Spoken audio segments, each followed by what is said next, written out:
तो बांग्लादेश में शेख हसीना के तख्तापलट के बाद से ही कट्टरपंथियों का बोलबाला है। कट्टरपंथियों के निशाने पर हिंदुओं के साथ ही दूसरे अल्पसंख्यक समुदाय के लोग हैं और अब बांग्लादेश में मोहम्मद यूनुस की अंतरिम सरकार के दौरान देश को इस्लामिक राष्ट्र बनाने की दिशा में कदम तेज हो गए हैं। सबसे बड़ी इस्लामिक पार्टी जमात-ए-इस्लामी अब देश में शरिया कानून लागू करने की कोशिश में लगी हुई है। एक रिपोर्ट के मुताबिक पाकिस्तान की खुफिया एजेंसी आईएसआई के समर्थित ये संगठन हिंदुओं और अन्य धार्मिक अल्पसंख्यकों पर जजिया कर लगाने की शुरुआत कर चुके हैं और यहां पर माना जा रहा है कि खास बात यह कि यूनुस सरकार इस पूरे मामले पर चुप है। रिपोर्ट के मुताबिक 1 अगस्त 2025 से जमात-ए-इस्लामी ने हिंदुओं और गैर मुसलमानों से जजिया वसूलना शुरू कर दिया है। इससे पहले 25 जुलाई को जमात प्रमुख डॉक्टर शफीकुर रहमान ने सार्वजनिक रूप से घोषणा की थी कि गैर मुसलमानों को यह कर देना होगा। इस बीच एक और बड़ी खबर निकलकर सामने आई है, रुक करेंगे उसका। यूनुस के राज में इस्लामिक राष्ट्र बनने की ओर बांग्लादेश बढ़ता नजर आ रहा है। ये बड़ी खबर निकलकर सामने आई है। मोहम्मद यूनुस के राज में इस्लामिक राष्ट्र बनने की ओर बांग्लादेश बढ़ता नजर आया। जमात-ए-इस्लामी शरिया कानून लागू करने की ओर ये कोशिश है। आईएसआई से समर्थित संगठन ने जजिया कर लगाना शुरू कर दिया है। हिंदुओं और अन्य अल्पसंख्यकों पर जजिया कर लगाना शुरू कर दिया गया है। रिपोर्ट के अनुसार 1 अगस्त 2025 से जजिया कर की वसूली जो है वो शुरू कर दी गई है। तो ये बड़ी खबर है जो निकलकर सामने आ रही है। 1 अगस्त 2025 से जजिया कर की वसूली शुरू कर दी गई है।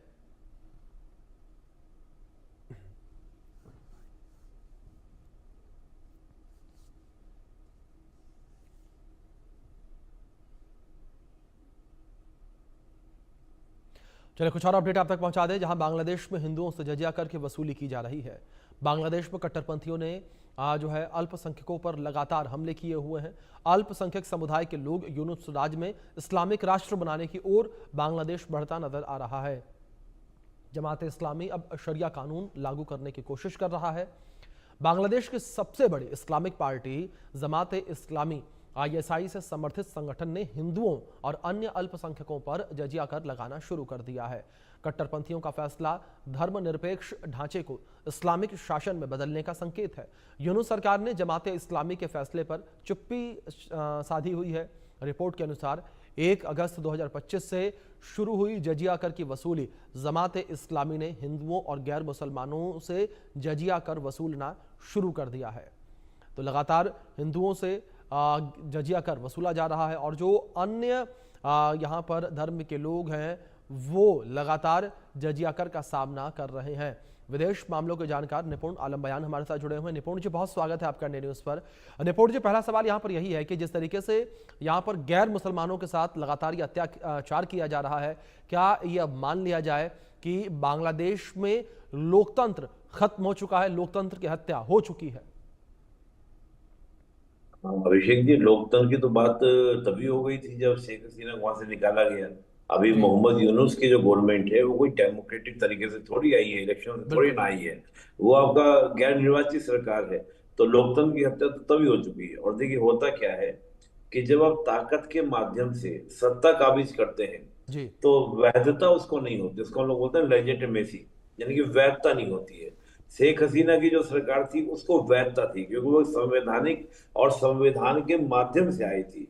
आज वर्तमान में आपने ताकत के माध्यम से सत्ता काबिज किया। तो बात ये होती है कि जब आपने ताकत के माध्यम से सत्ता काबिज की, जो दूसरे और ताकतवर ग्रुप उस देश के अंदर होते हैं वो कहते हैं कि हम भी अपनी ताकतवर से क्या करेंगे, ताकत से क्या करेंगे, अपने अपना रूल चलाएंगे, अपनी सत्ता चलाएंगे।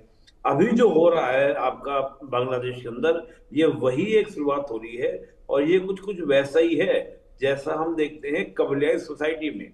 अलग अलग क्षेत्र में प्रभाव रखने वाले लोग अपने अपने अकॉर्डिंग अपने रूल बनाने लग जाते हैं। और जो आपने देखा होगा अफगानिस्तान के अंदर भी इसी तरह से होता है कि वहां पर अलग अलग कम्युनिटी के, अलग अलग समुदाय के अपने अपने मिलिशियाज हैं, अपने अपने वारलॉर्ड्स हैं और अलग अलग एरियाज में अलग अलग आपको नॉर्म्स देखने को मिलेंगे।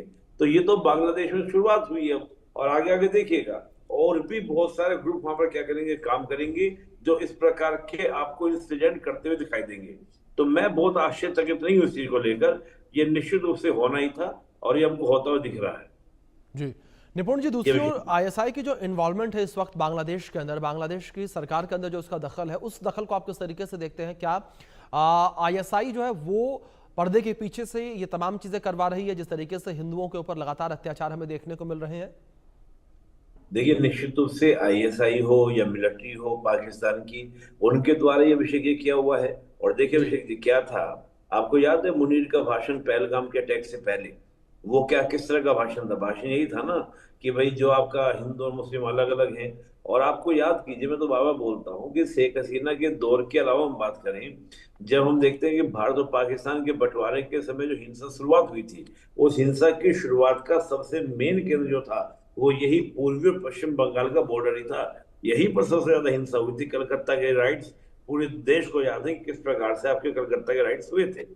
और अब हम पाकिस्तान की बात करें तो कि पाकिस्तान ने तो 71 से ये बात हजम नहीं हुई थी कि बांग्लादेश हमसे अलग हो गया और वो हमसे आगे बढ़ रहा है। आप सोचिए कितने पैरामीटर में बांग्लादेश जो था वो पाकिस्तान से लगातार क्या कर रहा था, ग्रोथ कर रहा था। तो ये बात पाकिस्तान को कैसे हजम हो? तो पाकिस्तान ने वहां की चुनी हुई सरकार को, डेमोक्रेटिक सरकार को हटवाया। हटवाकर मोहम्मद यूनुस जैसे तानाशाह व्यक्ति को वहां पे बिठाया, यानी कि एक सत्ता, यानी कि ताकत के माध्यम से। अब कोई देश लोकतांत्रिक प्रक्रिया में चल गया हो, सेकुलर बन गया हो, ये बात पाकिस्तान को कैसे बर्दाश्त हो?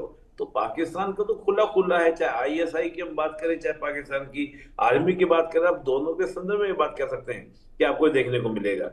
तो मैं तो मानकर चलता हूं कि बांग्लादेशी इस बात को समझ रहे हो या ना समझ रहे हो, लेकिन आज नहीं कल इस बात को उनको समझ में आएगी। लेकिन तब तक क्या होगा, तब तक इतना देर हो चुकी होगी कि हम वहां पर देखेंगे जो माइनॉरिटीज हैं। आप सोचिए, कभी माइनॉरिटीज 1947 में वहां पर 23% हुआ करता था। जी। आज आप देखिए 71 तक आते आते वो घटकर आपका 18% रह गया था। और प्रेजेंट में हम देखें, शेख हसीना के दौर तक 8%। और मैं आपको गारंटी दे रहा हूं, अगर नया सेंसस वहां पर होगा तो 4% के आसपास आपको देखने को मिलेगा। जिस प्रकार की रिपोर्टें आ रही हैं वो बड़ी चिंताजनक है कि यानी कि पूरा। और देखिए एक बात है इंटरेस्टिंग, जब हम क्या करते हैं कि किसी एक रिलीजन को लेकर ही अपनी व्यवस्था बनाने का प्रयास करते हैं, तो वहां पर आपको रूढ़िवाद, कट्टरपंथ और वो देश ऑटोमेटिकली क्या समाप्त हो जाता है। क्यों?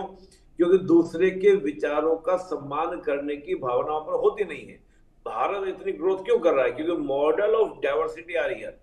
यहाँ पर आपको मॉडल ऑफ डाइवर्सिटी देखने को मिलेगा। जिस प्रकार की चीजें आपको बांग्लादेश के अंदर, पाकिस्तान के अंदर नहीं है। और यही कारण है कि ये जिस प्रकार से देश बड़े थे, उस प्रकार से चीजें बिल्कुल लगातार अवनति की ओर। नहीं तो पाकिस्तान की अगर आप ग्रोथ देखते हैं अभिषेक जी, तो जी। 1947 से लेकर 60 तक हमारे बिल्कुल चल रही थी। लेकिन गिरता क्यों गया? गिरता इसलिए गया क्योंकि रूढ़िवाद, कट्टरपंथ, इसका प्रभाव ज्यादा हुआ और माइनॉरिटीज पर हमले हुए। विविधता का सम्मान नहीं किया। विविधता का सम्मान नहीं किया तो दूसरे विचारों का स्वीकार नहीं कर पाए। तो मैं ये मानता हूं कि बांग्लादेश में भी आज वही गति हो रही है, जो अंतोगत एक दिन क्या होगा, बांग्लादेश के लिए क्या होगी, एक बहुत बड़ी चिंता या बहुत बड़ी तनाव का क्या होगा, विषय होगी। बिल्कुल। निपुण जी, जिस तरीके से यहाँ पर आईएसआई के इन्वॉल्वमेंट को लेकर भी हम जिक्र कर रहे हैं, लेकिन दूसरी ओर यहाँ पर बांग्लादेश में जो चुनाव होने हैं वो भी बेहद नज़दीक है। क्या निपुण जी ये माना जाए कि चुनाव जब नज़दीक आएंगे तो चीज़ें थोड़ी ठीक होती नजर आएंगी, या ये चीज़ें ऐसे ही अब बांग्लादेश में बरकरार रहने वाली हैं? क्योंकि मोहम्मद यूनुस तो जाहिर तौर पर अब कुर्सी के प्रेम में है, सत्ता के मोह में है। देखिए अभिषेक जी, मैं बहुत निश्चित रूप से मैं कह सकता हूँ आपको कि ये चीज परिवर्तन तभी आ सकती थी जब वहां पर आप देखेंगे, जब आपके सेकुलर पावर्स वहां पे ताकतवर जी। होती। लेकिन वहां तो रेडिकल्स पावर मजबूत हो रही है। और जिस देश में आपकी रेडिकल्स पावर, यानी कि जो आपकी इस प्रकार की कट्टरपंथी ताकतें मजबूत हो रही हूँ, आप देखिए जिस प्रकार की इमेजेस आप दिखा रहे हैं, ये सच्चाई है बांग्लादेश की। और जहां पर आपका देखिए अवामी लीग जैसी जो सेकुलर पार्टी थी, उसको तो आपने अधिकार नहीं दिया, उसको तो आपने राइट नहीं दिया। वो तो चुनाव लड़ भी नहीं पाएगी। जब वो चुनाव लड़ नहीं पाएगी तो कैसे आप कह सकते हैं कि सेकुलर पावर्स या वहां पर ये चीजें समाप्त होंगी? मुझे तो लगता है कि चुनाव के बाद तो और ज्यादा लिजिटिमेसी आ जाएगी। अभी तो मैं कह रहा हूँ कि आपने सत्ता काबिज की शक्ति के माध्यम से, लेकिन अभी इसको लेजिटिमेसी नहीं है। लेकिन जैसे ही चुनाव हो जाएंगे, और चुनाव होने के बाद चाहे जमात पावर में आए, चाहे बीएनपी पावर में आए, जो नई नवेली पार्टी वो पावर में आए, या तीनों का मिला जुला पावर में आए, तो वो वहां भी संघर्ष रहेगा। उस प्रकार का कट्टरपंथ का जो प्रभाव है वो और ज्यादा बांग्लादेश में बढ़ने वाला है, वो कम होने वाला नहीं है। तो मैं मान के चल रहा हूं कि बांग्लादेश की स्थिति बहुत अच्छी होने वाली नहीं है, बल्कि इस प्रकार की घटनाएं हमें और ज्यादा देखने को मिलेगी और विस्तृत रूप से हमको देखने को मिलेगी। जी बिल्कुल। बिल्कुल निपुण जी, बहुत शुक्रिया आपका जुड़ने के लिए और अपना कीमती वक्त इंडिया न्यूज़ को देने के लिए।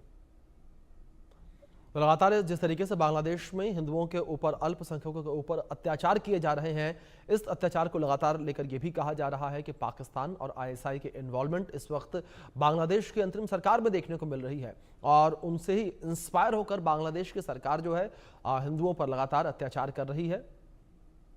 इस बीच हमारे साथ रिटायर्ड मेजर मोहम्मद अली शाह जी भी जुड़ गए हैं डिफेंस एक्सपर्ट के तौर पर। अली शाह जी, जल्दी से मैं आपका रुख करूंगा और जो स्थितियां इस वक्त बांग्लादेश की बनी हुई हैं, इन स्थितियों को आप किस तरीके से देखते हैं? क्या आपको लगता है कि बांग्लादेश की स्थितियां आप कभी सुधरती हुई नजर आएंगी?